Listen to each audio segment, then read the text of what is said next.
ও আল্লাহ, জাহান্নামের আগুন সহ্য করার মতো ক্ষমতা নাই। কারণ জাহান্নামের আগুনের ব্যাপারে বয়ান মদিনাওয়ালা নবী হাদিসের মধ্যে জানায়া দেয়, ওই জাহান্নামের আগুন তো দুনিয়ার কোন সাধারণ আগুনের নাম নয়।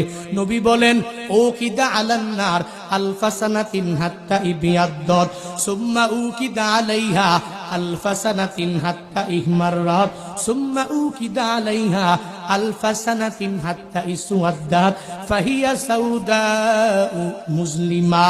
মদিনাওয়ালা নবী বলেন, জাহান্নামের আগুন এত ভয়ঙ্কর, আল্লাহ সব গজবের ফিরিস্তাদেরকে আদেশ দিয়া দিলেন, হে গজবের ফিরিস্তা, ওই জাহান্নামের আগুনটাকে তোমরা 1000 বছর জ্বালানো শুরু করে দাও।